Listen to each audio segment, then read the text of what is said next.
Porque yo creo que las mujeres cada día, las mujeres, la sociedad en general, tenemos mucha presión, pero yo creo que las mujeres en particular tenemos una presión adicional a la que ya tiene la sociedad. Muchas veces me he desdibujado como profesional y como persona, y muchas veces me ha tocado parar y decir, bueno, ¿dónde estoy? ¿Por dónde venía y a dónde quiero llegar? Yo me había encontrado de frente en el espejo con una Isabel que no me gustaba nada. Y ese fue el punto más grande de inflexión en mi vida, porque uno no es solamente individuo profesional o individuo personal, es un individuo 360. A veces el género sí me ha pesado. ¿Qué voy a hacer con mi vida? Yo tenía un hijo de 8 años separada, madre cabeza de hogar y demás, pero yo creo que yo hice una cosa bien en ese momento de mi vida, y es que por primera vez me puse yo por delante del resto de la humanidad. Y cuando a mí me dicen, tú lo hiciste por salud mental, por tu hijo, le dije, no, yo lo hice por mí, lo hice por Isabel.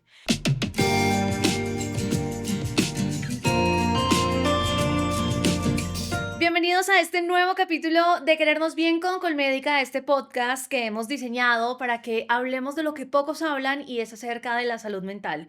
Como siempre, es un privilegio estar acompañándoles. Mi nombre es Diana Medina y con todo este equipo de Colmédica les traemos a ustedes personas inspiradoras, invitados especiales y charlas increíbles para resolver muchas de esas preguntas que nos rondan a veces en la cabeza. Y para el episodio de hoy tengo la oportunidad de tener una mujer increíble en el set, pero quiero que ella misma se presente, así que por favor, que seas tú, Isabel, quien le pueda contar a todos nuestros amigos de Colmédica, bueno, oyentes de este podcast, ¿quién es Isabel Pérez? Bueno, Diana, muchísimas gracias y muchísimas gracias a Colmédica por la invitación. Pues yo soy Isabel Pérez Alcántara, una mujer que ya pasó los 50 años, alegre, extrovertida, dinámica, positiva. No siempre fui así, lo quiero reconocer. Y española, que lleva mucho tiempo viviendo en Colombia, lectora empedernida, merengue a morir y madre de Luis. Y en el ámbito profesional, ¿a qué se dedica Isabel?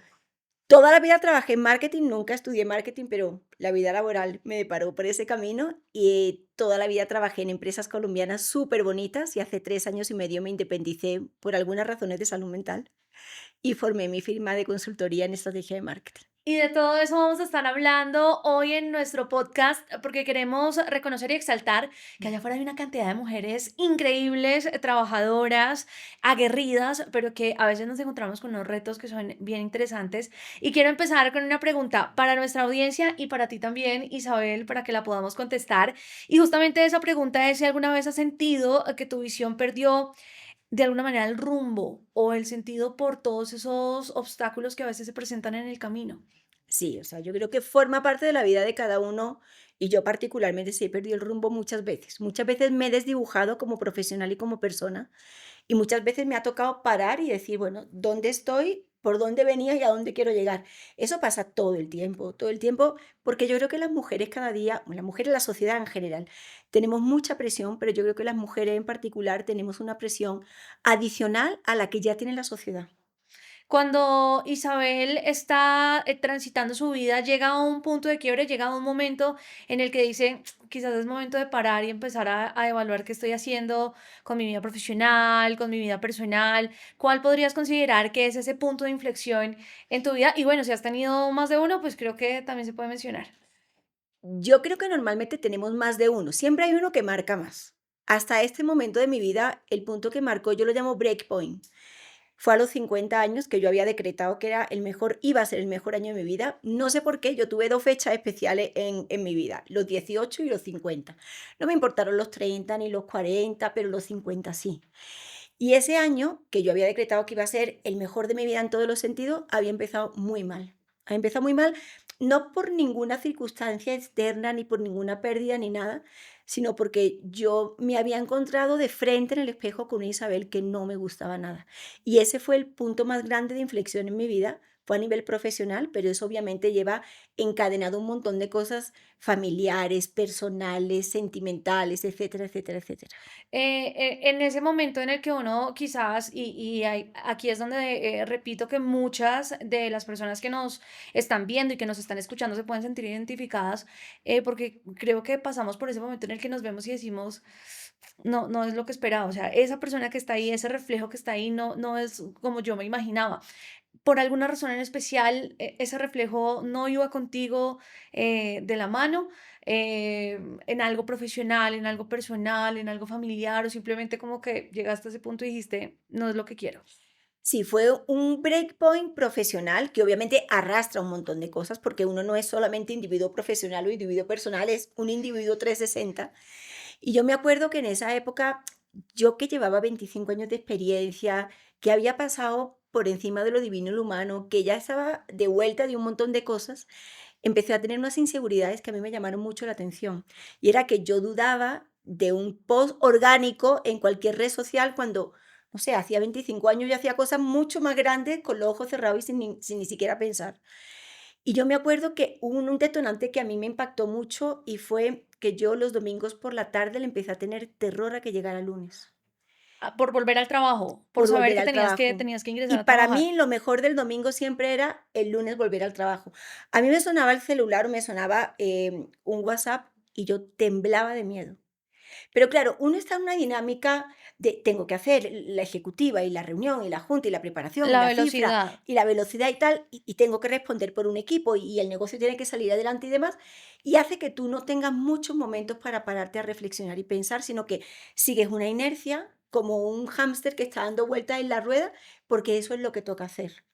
Hasta que yo creo que en la vida hay puntos de inflexión y mi punto de inflexión fue un viaje fuera del país, que cuando yo abrí la maleta y mi nana me preguntó qué compró, yo no fui consciente de que en todos esos días yo había ido recorriendo todos los sitios homeopáticos de Nueva York para comprar cosas que decían sleep y estrés. Y me junté en una maleta de mano con 14 tarros de pastillas que decían sleep y estrés. Había ido inconscientemente a los Walgreens, a los sitios naturistas de vitaminas y demás. Y cuando yo abro la maleta y veo esa foto en mi cabeza, yo dije, para, que tú estás haciendo algo muy mal. Esos breakpoints, esos puntos de inflexión, digamos que pesan un poco más o sientes que llegan a pesar un poco más al ser una mujer en un cargo, trabajando con mujeres, además en posiciones de alto rendimiento, donde se exige no solamente por las dinámicas empresariales, sino por nosotras mismas, que a veces estamos en esa competitividad con nosotras mismas. ¿Sientes que eso dificultó, digamos, más todavía lo que venía sintiendo y lo que venía pasando? Pues no sé si es un tema de género, no, a veces el género sí me ha pesado, otras veces el género no me ha pesado. En este caso sí era un tema de qué voy a hacer con mi vida. Yo tenía un hijo de 8 años separada, madre cabeza de hogar y demás, pero yo creo que yo hice una cosa bien en ese momento de mi vida y es que por primera vez me puse yo por delante del resto de la humanidad. Y cuando a mí me dicen, ah, tú lo hiciste por salud mental, por tu hijo, le dije, no, yo lo hice por mí, lo hice por Isabel. Y por primera vez en mi vida fui egoísta. Yo sé que la palabra egoísta suena muy mal, pero que hay una diferencia entre egoísta y egocéntrico. Egocéntrico es el que siempre se pone por encima de todas las circunstancias, el egoísta es el que se pone una vez por delante y después el resto. Entonces, entendí también en ese momento que si yo no estaba bien, nada a mi alrededor podía estar bien. Y para mí el trabajo que había sido tan importante y tan absolutamente fundamental en todos los momentos de mi vida, en ese momento era el que me estaba causando todo el dolor que ya se me estaba yendo a un tema de enfermedad. O sea, ya había ido a 2 neurólogos, había ido a especialistas de sueño, yo no dormía, yo vivía con una angustia y una sensación de ansiedad permanente todo el tiempo. Y ya cuando el neurólogo me dijo: "Isabel, tienes que mirar si tienes que ir al psiquiatra porque es posible que tengas un principio de depresión". En ese momento como que me asusté, pero yo seguí, yo seguí. Y el punto de dije: "Paro aquí", fue esa maleta cargada de pastillas. ¿Cuál fue el paso a seguir? Es decir, ves esa foto que además me imagino está muy clara en tu mente y la puedes reproducir a la perfección. Y en ese momento decides asistir a un profesional, le cuentas a alguien, tienes la oportunidad de sentarte a hablar con alguien cercano para justamente pues como expresar lo que venías sintiendo o cuál es Sí. ese paso a seguir que hiciste. Yo me siento con mi mejor amiga, que yo creo que tiene mucho de psicóloga y que había vivido una situación parecida a la mía muchísimos años atrás, y yo me siento con ella a hablar, a intentar expresarle cómo yo me sentía, que es que tampoco tenía yo las palabras correctas para expresar cómo me sentía. Y yo solo sé que en ese momento de la maleta yo tomé la decisión de renunciar, sin saber ni qué iba a hacer, ni de qué iba a vivir, ni si tenía dinero en el banco, ni si me quería volver a... Yo no sabía nada, yo solo sabía que yo no podía seguir ahí, y más en ese momento tan importante en mi vida de los 50 años. Y ahí me acordé de una frase que repite mucho un amigo mío y que yo ya le hice propia, y es que es posible que el primer paso no te lleve a donde quieres llegar, pero sí te saca de donde no quieres estar. Y yo sabía que por salud mental yo ahí no podía estar, a pesar de que es una marca que llevo en mi corazón, que me encantaba mi equipo de trabajo, pero quizá había pospuesto las cosas por todo eso, pero esta vez decidí tomar la decisión por mí. ¿Crees que hay de alguna manera, hay un costo silencioso para quienes, y esto digamos que no tiene que ver solamente con las mujeres, un costo silencioso por ser exitoso? Cuando estás en una posición de éxito quizás profesional, hay un costo que muchos no mencionan y que va calando un poco, no solamente en la salud mental, sino también en la física. Sí, yo creo que al final, primero yo creo, o recala en la física o en la mental o en las dos a la vez. Yo sí que creo que hay un costo. Hay personas, bueno, lo primero es que hay que definir qué es éxito, ¿no? Eso es lo primero. Si lo entendemos en el mundo empresarial, la gente te va a decir, éxito es poder escalar una posición más alta en una empresa más alta, Tener el mejor tener el cargo, mejor carro, el etcétera. mejor sueldo. Sí, yo aprendí que el éxito era tener la tranquilidad de poder dormir bien. Ok. Para mí ese es el concepto de éxito, poder dormir bien, sin ningún tipo de remordimiento, sin saber, los problemas de dinero yo digo que se solucionan con dinero. Otro tipo de problemas no se solucionan con dinero. ¿Hay un costo alto? Sí. Depende de quién, de lo que cada uno esté dispuesto a sacrificar para conseguir ese éxito. ¿Y cuál es el concepto de éxito de cada uno? En ese momento yo decidí, mira, el éxito se puede ir para la porra, yo lo que necesito es poder dormir y ser, yo decía cuando renuncié, yo quiero ser una mejor mamá para Luis, pero sobre todo quiero ser una mejor persona para mí y estar más presente con mi familia, con mis amigos. Tener una vida que no se trata de trabajar más o menos, porque todos trabajamos en este momento, todos vivimos pendientes de un celular, a todos nos resulta imposible desconectar, pero yo creo que hacerlo de una manera equilibradamente feliz y sana es lo importante. Estamos hablando acerca del peso que puede llegar a ser para muchas personas el tema profesional, pero esta vez sí quiero enfocarme un poco en las mujeres, Isabel, porque además no solamente estuviste en esa posición, sino que también has estado liderando equipos. Y muchas mujeres expresan que si tienen un éxito o por lo menos les va muy bien en su vida profesional, pues de alguna manera no se pueden dedicar mucho a otras áreas como la maternidad o su vida sentimental. Y viceversa, si están muy enfocadas en la maternidad, pues tienen que dejar de algún lado el mundo profesional. ¿Se vive así? ¿Sientes que en tu experiencia pudiste percibir eso en algún instante? Yo creo que hay un tema en la sociedad que es que cuando una mujer nace, nace con una serie de sacos de culpa. Y ojalá esto cambie a medida que van pasando los años. Yo creo que sí, que está cambiando. O sea, yo nací hace 53 años, obviamente en una circunstancia, pero todavía siento que en la sociedad la mujer tiene muchos sacos. Y te ponen uno todavía más grande cuando sales del hospital con el bebé y te ponen otro saco de culpa. Entonces, uno siente como mujer, y es algo que yo no creo que le pase a los hombres realmente, quizá porque tienen una mentalidad, a lo mejor en ese sentido, más avanzada que nosotras, uno siente que tiene que ser perfecto en la vida profesional, en la vida personal, en la vida como mamá. Tiene que ser la perfecta amiga, la perfecta hija, la perfecta tía, la perfecta hermana, etcétera.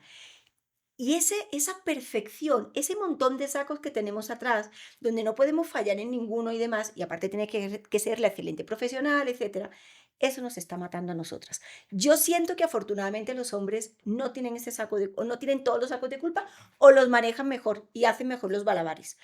Pero creo que la mujer sí tiene mucho. Entonces, uno siente que siempre está al debe.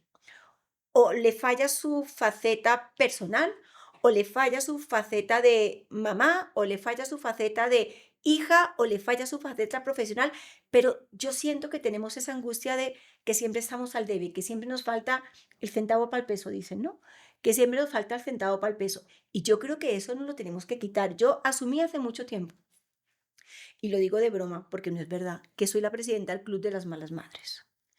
Y yo siempre le digo, y he tenido varias vicepresidencias en mi vida, pero siempre lo digo, y es que y hay una cosa que a mí realmente me molesta mucho, y me pasó alguna vez en una entrevista de trabajo de una empresa muy grande, y yo me levanté y me fui, porque me dijeron: "Bueno, este es un cargo", todos los cargos de mercadeo implican viajar mucho y demás, ¿tú qué vas a hacer? cuando tengas que viajar, ¿qué haces con tu hijo? Yo me puse a pensar y digo, si yo no fuera Isabel, sino que fuera Mateo el que estuviera aquí No le sentado, estarían haciendo esa ¿tú me pregunta. estarías haciendo esa pregunta? Y se quedó, no, le dije, pues entonces no me la hagas por el hecho de ser mujer. Entonces la sociedad también está como enfocada a determinados roles y yo creo que eso nos mata, entre comillas, porque nos frustra mucho, nos hace sentir muy culpables en muchos aspectos. Y además nos exige en algún punto un tema de ser productivas todo el tiempo. Sí, sí, sí. Al punto que muchas personas y muchas mujeres nos han escrito a través de nuestras redes sociales aquí en el podcast que tienen que programar sus tiempos de descanso para obligarse de alguna manera a tomarlos, porque hasta descansar se siente como un saco. No estoy haciendo nada productivo. ¿Cómo Como es que no culpa, estoy haciendo claro. algo? Tengo que estar todo el tiempo o en la vida profesional o en la personal, pero si quiero quedarme 10 minutos sin hacer nada, se puede llegar a sentir extraño. Se siente mucha culpa. Se siente mucha culpa ¿y cómo es que estoy aquí descansando en lugar de mandar ese mail que tenía que haber mandado? ¿Y cómo estoy aquí en lugar de jugar con mi hijo? ¿O cómo estoy aquí en lugar de visitando a mis padres? Porque a mí me dijeron una frase muy bonita cuando nació mi hijo y es, el vaso lo tienes que tener lleno tú. Si tú no tienes el vaso lleno, no empieces a repartir agua para todo el mundo cuando el vaso que no está lleno es el tuyo. Tu vaso lleno. Y una vez lleno, tú empiezas a repartir agua. Y a mí ese símil se me quedó y digo, yo el vaso lleno. Por eso lo de ser egoísta está bien de vez en cuando, Por eso ahora dicen mucho mamá feliz, bebé feliz. sin duda alguna. Y puede funcionar muy bien. Tenemos una dinámica, Isabel, que hacemos aquí a través de este podcast, Querernos Bien, y son varias preguntas, preguntas rápidas a las que solamente puedes contestar con sí o no, Vale, únicamente. Así que arrancamos. ¿Es posible el equilibrio entre una carrera exitosa y bienestar mental? sí, ¿Has sentido alguna vez que para avanzar profesionalmente debías trabajar el doble? sí, ¿Te ha pasado que el éxito profesional te ha generado culpa en tu vida personal? sí, ¿Has ocultado cansancio o agotamiento emocional para no parecer menos capaz? no, ¿Sientes que como mujer has tenido que moderar tu tono o tu carácter para evitar ser juzgada? no, ¿En algún punto tuviste que elegir entre un logro laboral y un momento importante de tu vida personal? sí, En tu experiencia, ¿muchas mujeres exitosas normalizan el estrés crónico sin darse cuenta? sin duda sí, ¿Has sentido que la expectativa de estar siempre disponible te ha afectado emocionalmente? sí, ¿Crees que el éxito profesional puede volverse un peso cuando no se acompaña de bienestar mental? sí. De todas esas preguntas, ¿cuál te cala más? El tema de salud mental y éxito profesional. Sin duda, porque asociamos al éxito profesional a una vida de sacrificios y yo creo que cada día hay que sacrificar menos en la vida. En este punto, ¿qué es diferente en la vida de Isabel? Porque ya supimos qué pasó, ya conocemos, digamos que cómo fue todo ese camino, el momento en el que se llega a ese momento y a ese punto de inflexión importante, pero ¿cómo es la vida de Isabel en este momento? Y también las personas que nos escuchan pueden decir, hey, pues sí hay otras maneras. Cualquiera que vea mi vida desde fuera dice, esta mujer no para, ves que a mí me gusta vivir así, o sea, yo soy intensa. ¿Por qué? Porque a mí nadie me garantiza que vaya a tener otra vida. Entonces yo esta me la disfruto y me la gozo intensamente. Y ese es un mundo que es un tipo de vida que a mí me gusta. Entonces, si tú me ves a mí ahora, dices, uy, yo me canso de ver a Isabel. Yo no siento que llevo una vida con mil cosas. Hay gente de fuera que me dice, yo me agoto solamente de verte, yo disfruto. ¿Qué es lo que yo destaco con relación a mi vida anterior? Que las decisiones de mi vida las tomo yo, no las toman por mí. Entonces, y aprendí con 50 años a decir que no, que creo que es muy importante decir que no. Entonces, si a mí hay algo que no me apetece hacer, algún proyecto que no me apetece hacer o que me apetece pero no es el momento, yo tengo la tranquilidad sin sentirme mal de decir no. Si hay una conferencia que yo sé que puedo dictar pero que me va a causar mucho ruido y me va a costar muchas horas y además no me la voy a disfrutar por más que me paguen, yo te digo no, no la puedo hacer. Entonces, tampoco te digo manejo mi tiempo en este momento, yo manejo mi vida. De alguna manera la manejan los clientes, de alguna manera la manejo yo. Pero hoy en día sí puedo decirte que las decisiones mucho más conscientes y mucho más basadas en lo que me hace bien a mí y en lo que no me hace bien las tomo yo. Yo formé parte y formo parte de una familia que es ayudar, entregar, etcétera, y lo sigo haciendo porque es mi naturaleza. Pero cuando el hecho de entregar, ayudar y demás a los demás hace que tu vaso esté vacío, en ese momento, cuando es beneficioso para el otro, pero no es beneficioso para ti, tú tienes que plantearte y decir: "No, esto no, no". ¿Ganamos los 2? Sí. ¿No ganamos? No. En este momento tengo la posibilidad de hacer eso. Hablaste de algo muy importante y es el tema de las conferencias, que no nos gusta llamarlas conferencias. No, yo las llamo charlas de inspiración. Y esa es una palabra, yo creo que también uno tiene que aprender a oír mucho. Yo soy muy activa en LinkedIn, sobre todo, y en Instagram. Y es curioso porque a mí me escriben cuando yo hablo siempre de marketing y de vez en cuando, bastante de vez en cuando, hablo mucho de cosas que me pasaron a mí en la vida, llámalo liderazgo, llámalo como sea, de mi forma de entender y de ver la vida. Y el otro día estaba hablando, pero a ti te debe escribir mucha gente por LinkedIn. Me decía, efectivamente me escribe mucha gente por interno, el 95% son mujeres. No porque los hombres no lo sientan, sino que yo creo que los hombres tienen cierto pudor a mostrarse vulnerables. La mujer, yo creo que ya rompimos ese mito. O sea, vulnerabilidad y debilidad no Son es lo cosas mismo, son diferentes. cosas completamente distintas. Entonces, cuando ahí me dicen, pero cuando tú te empelotas emocionalmente y cuentas algo que te pasó en LinkedIn, tú no te sientes débil. Y yo decía, yo me siento muy poderosa. Y cuando a mí las mujeres me escribían, una de las palabras que más me decían era, es que tú eres una inspiración para mí. Entonces, mis conferencias, no se llaman conferencias, independientemente del tema que yo hable, lo llamo charlas de inspiración, porque no importa si es una charla personal mía o si es una charla de marketing o de tendencias o de lo que está pasando en el mundo o cómo hacer marketing en tiempos convulsos, el tema que sea, yo siempre pretendo que la gente quede inspirada y sobre todo motivada para hacer algo. En la actualidad, digamos, cuando estábamos arrancando el podcast decías, ahora soy una mujer feliz, antes no lo fui. Y ese momento creo que muchas personas no lo descubren, sea a los 20, a los 30, a los 40, a los 50. ¿Hay algún tip que con los años y con las charlas y con las personas que has escuchado hayas adquirido para poder hacer ese momento de reflexión frente al espejo y decir, si estoy haciendo quizás lo que me hace sentir cómodo, tranquilo, o por lo menos lo que me da paz, quizás para algunas personas, porque el éxito de otras personas es la tranquilidad? La charla que más me gusta dictar es mi charla personal que se llama Baila como tú quieras bailar. Y un poco el mensaje que dejo ahí, que es responder a tu pregunta, la invitación y la reflexión que voy a dejar es, no existe una forma correcta y única de bailar la vida. O sea, yo puedo bailar muchos ritmos y todos los ritmos son válidos y el mismo ritmo lo puedo bailar de forma diferente y todos son válidos. Entonces, no te dejes llevar y no dejes que la vida te lleve por donde tú no quieres ir. Yo creo que hay una frase muy española que dice echarse el mundo por montera. Y es decir, yo tengo que vivir la vida que yo quiero vivir. Qué triste cuando uno llegue a la plenitud y ya al ocaso de su vida, cuando uno ya se vaya a marchar y pensar en todo lo que quiso hacer y no hizo por miedo, por presión social, etcétera. Entonces, yo creo que uno tiene que olvidarse un poquito del deber ser de la sociedad, de tienes que casarte a tal edad, tienes que tener un hijo a tal edad, tienes que divorciarse es bueno, malo, regular, tienes que tener tanto dinero, tanto coche, tal modelo de coche, tienes que haber viajado, tienes que haber estudiado. No, o sea, hay gente que es plenamente feliz trabajando toda la vida en una empresa, hay gente que no, hay gente que es feliz casándose, gente que no, gente que es feliz teniendo 20 hijos y gente que es feliz con su gato. Y todas las vidas están bien vividas siempre y cuando tú la hayas decidido, que no la decidan por ti. ¿Crees que durante todo este camino y dentro de todo lo que has aprendido, has redefinido tanto tu ser profesional como tu ser personal? Es decir, ¿es una Isabel de un antes y de un después? Pues a mí la gente me decía que de hace 3 años y pico aquí a mí me cambió la cara. Y la cara es el espejo, el reflejo del alma, ¿no? Entonces, sí, yo siento que soy una Isabel mucho más segura, mucho más tranquila, mucho más feliz. Es una Isabel que volvió a ser Isabel. Y eso ya me hace feliz.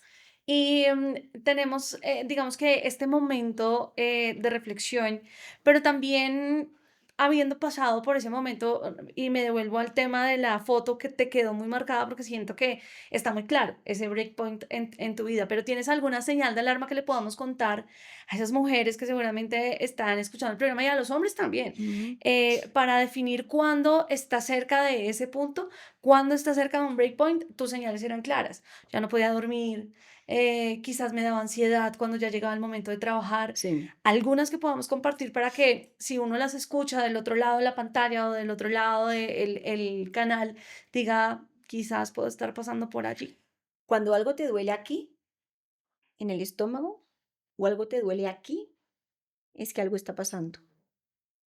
Y yo creo que uno permite muchas cosas en la vida por miedo a de, bueno, esto es lo que me toca, esto es una montaña rusa y demás. Yo creo que en la vida ni laboral, ni personal, ni sentimental, ni familiar se vino a sufrir. Entonces, cuando algo te está haciendo, te esté causando dolor y sufrimiento constantemente, y sean más esos momentos que los momentos felices, para, porque ahí está pasando algo. Y es que justamente hablábamos hace un momento de redefinirse, ¿no? Redefinir su vida personal, redefinir su vida profesional. Y también es el punto en el que uno dice, hey, si estoy sintiendo esto, si estoy sintiendo dolor aquí, si estoy sintiendo dolor aquí, hay que cambiar y no hay que tener temor a hacerlo. ¿Cuál fue ese cambio que hizo Isabel? Yo presenté mi renuncia irrevocable e inmediata al trabajo donde estaba. Eh, no tenía ni idea de qué iba a hacer. Y yo creo que nunca hay un momento en la vida, nunca, si uno se queda esperando el momento adecuado en la vida, no va a llegar nunca, ni para casarse, ni para comprarse un apartamento, ni para tener un hijo, ni para renunciar, ni para emprender, ni para nada. Nunca es el momento perfecto. Y hay gente que se queda esperando ese momento perfecto toda la vida y nunca llega. Yo renuncié sin saber cuánto dinero tenía en el banco, si yo podía alimentar y tener los gastos de mi casa un mes, 2 meses, 3 meses o 4 meses, sin saber si me quería emplear o quería emprender. Yo dije que nunca en la vida iba a ser emprendedora. Y al final hice mi emprendimiento, pero yo creo que la vida se trata de tomar decisiones. Cuando tú tomas la decisión, te puede salir mal, bien o regular. Pero en ese momento de duda, yo siempre me he hecho la misma pregunta en todos los momentos de mi vida: ¿qué es lo peor que te puede pasar? Y yo en ese momento me pregunté: ¿qué es lo peor que me puede pasar? Que me quede sin dinero, que no sepa qué hacer. Yo, como decía Shakira, no soy ni bruta, ni ciega, ni sordomuda. Yo decía, algo tengo que aportar. Yo decía, ¿qué es lo peor que me puede pasar? Que se me acaben los ingresos, etcétera. Vendo el apartamento. Me busco emplear otra vez. O sea, al final te das cuenta, cuando enfrentas el miedo, y ahora te quiero hablar del miedo, cuando enfrentas el miedo te das cuenta de que eso peor que te podía pasar no es tan peor. Y en ese momento minimizas el miedo. Mira, yo durante 50 años de mi vida viví con miedo a todo, con miedo a que no me funcionara una relación, con miedo a que no diera la talla en el trabajo. Yo viví con miedo. Yo creo que todos en general vivimos con miedo. A los 50 años, que como te digo fue una fecha muy importante para mí, yo aprendí que el miedo tiene dos caras. Uno es, o el miedo es un muro que te paraliza, y a mí me paralizó durante mucho tiempo, o el miedo es eso que te hace saltar e impulsar. Y hoy en día yo puedo decir que parte de mis estrategias más exitosas a nivel personal y profesional han nacido del miedo. Y en este momento, entonces tienes tu empresa, tienes la oportunidad de trabajar y de medir tus tiempos, si bien con las medidas de los clientes y demás, pero de medir tus tiempos también. Y esa parte de la maternidad te la gozaste más. Ese momento en el que dijiste, yo tengo que ser una mejor mamá para él, también pudiste explorar esa parte. Sí, y me quité la concepción de que maternidad es estar 24 horas con él y de estar 24 horas feliz con él. Yo no soy la madre abnegada que sufre cuando se va de vacaciones tiene un viaje de trabajo 3 días y deja a su hijo en su casa. Yo no sufro por eso. Yo aprendí a disfrutar de eso. Entonces, si yo hoy en día me tengo que ir de vacaciones con mis amigas 5 días porque necesito desconectar, yo lo hago. Yo sé que mi hijo está bien cuidado y yo sé que mi hijo está feliz, ¿sí? Entonces, he aprendido a disfrutarme la vida de esa manera. He aprendido, el síndrome de la impostora aparece todo el tiempo, ¿no? Y Todo la, el y tiempo. la culpa empieza aquí también. Entonces, pero la maternidad me la gozo no más tiempo, sino con una intensidad distinta. Entonces, mi hijo ya tiene 10 años, entonces yo sé que él disfruta viajando conmigo. Listo, entonces busquemos cuáles son los tiempos de calidad para viajar con Luis.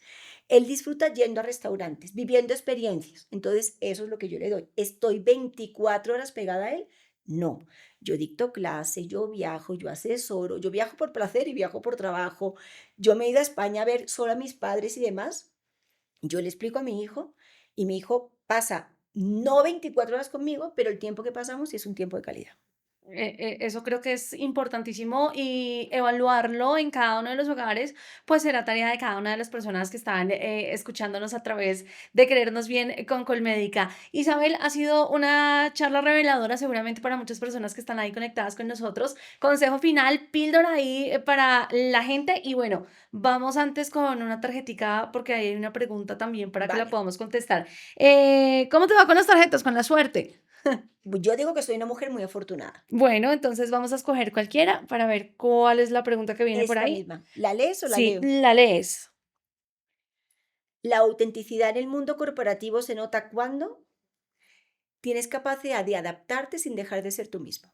Wow, aquí, pum, con estrellita y demás. Pues nosotros tenemos algo también, tú le has dado mucho a toda la gente que nos está escuchando y nosotros tenemos algo con mucho cariño desde aquí, desde el podcast de Querernos Bien con Colmédica para ti. Así que te vamos a dar Ay, este muchas detallito. gracias. Y ya que estábamos hablando de autenticidad, quiero que leas el mensaje de nuestra tote bag. Menos perfección, más autenticidad, me parece perfecto. Es que el mundo perfecto es muy aburrido. Las personas perfectas son súper aburridas. Qué bueno No. disfrutar de cada uno de nosotros. Ojalá lo disfrutes así como todos nosotros nuestra charla. Si la gente quiere estar pendiente de qué estás haciendo por ahí, ¿dónde te encuentran? En LinkedIn, en Instagram, tengo mis redes sociales, escribo mucho, aparezco en muchas partes. Me googlean, si no, ahí seguro llegan a mí. Isabel Pérez acompañándonos en este capítulo de Querernos Bien con Colmédica. Como siempre, ha sido un gusto acompañarlos. Recuerden dejar sus comentarios, contarnos también si ustedes sienten que han tenido un reto profesional o que han tenido doble trabajo en el caso de ser mujeres para poder ser exitosas. Nos encantará que contesten ustedes también todas estas preguntas y que podamos entablar conversación a través de sus comentarios. Les esperamos en un nuevo próximo capítulo. Esto es Querernos Bien con Colmédica, hablando de lo que pocos hablan acerca de salud mental.